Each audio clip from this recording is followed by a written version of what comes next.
6 വരെ നമ്മുടെ Kottayam Lalithakala academy art ഗാലറിയിൽ വെച്ചിട്ട് ഒരു കിടിലം ഫെസ്റ്റ് നടക്കുന്നുണ്ട്. അത് നടക്കുന്നത് saint Joseph college of communication ആണ്.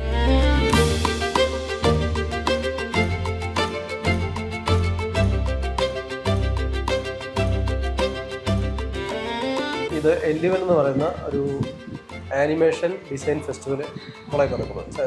Cent Joseph college of communication ഇത് നേതൃത്വത്തിൽ നടക്കുന്നു. ആനിമേഷൻ ആൻഡ് ഡിസൈൻ ഡിപ്പാർട്ട്മെൻറ്റാണ് അതിന് നേതൃത്വം കൊടുക്കുന്നത്. ഈ പ്രോഗ്രാം എന്ന് പറയുന്നത് ഒരു ഇന്റർ കോളേജിയറ്റ് കോമ്പറ്റീഷനാണ്, മത്സരമാണ്. അത് പല കോളേജിൽ നിന്നുള്ള കുട്ടികളുടെ വർക്കുകളും അല്ലാതെ ജനറൽ കാറ്റഗറിയിലുള്ള വേറെ മാസ്റ്റേഴ്സിൻ്റെ വർക്ക് അങ്ങനെ വർക്കുകളും വരുന്നുണ്ട്. ഇത് കുട്ടികൾക്ക് ശരിക്കും പറഞ്ഞാൽ വലിയ പ്രചോദനമായിട്ടുള്ളൊരു ഫെസ്റ്റിവലാണ്. ശരിക്കും ആ ഫെസ്റ്റിവലിൻ്റെ മുന്നോടിയായിട്ട് അത് പൈലറ്റ് പ്രോഗ്രാം എന്നുള്ള നിലയ്ക്കാണ് നമ്മൾ ഈ എക്സിബിഷൻ സംഘടിപ്പിച്ചിരിക്കുന്നത്.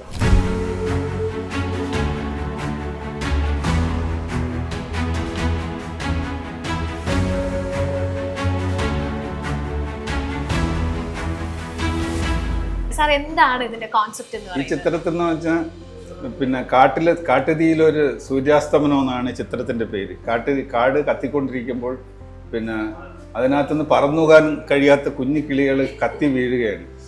അതിൻ്റെ നിസ്സഹായാവസ്ഥ എൻ്റെ മനസ്സിനകത്ത് വലിയ വേദന ഉണ്ടാക്കിയിട്ടുണ്ട്. പറന്നു പോകാൻ കഴിയുന്നില്ലല്ലോ എന്നുള്ളത്. അതിൻ്റെ തള്ളക്കിളി കരഞ്ഞ് ചുറ്റാകെ പറന്നിട്ട് അതങ്ങ് പോകും. പക്ഷേ ആ പിന്നെ കുഞ്ഞു കിളികൾ കത്തി വീഴുന്നതിൻ്റെ ആ മാനസികമായിട്ടുള്ള വിഷമം എൻ്റെ മനസ്സിൽ കൊണ്ടിട്ട് വരച്ച ചിത്രമാണ്.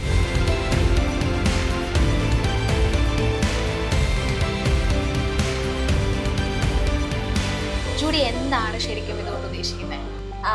ഈ സൺഫ്ലവേഴ്സ് റെപ്രസെന്റ് ചെയ്യുന്നത് ഹാപ്പിനെസ്, ഗ്രോത്ത്, ഓപ്പർച്യൂണിറ്റീസ്. അപ്പോൾ ആ സൺഫ്ലവർ പോലെ ഹാപ്പി ആയിട്ടും പുതിയ ഓപ്പർച്യൂണിറ്റീസിലേക്ക് ലോകം തുറക്കപ്പെടാൻ ആ പെൺകുട്ടിക്ക് പറ്റട്ടെ.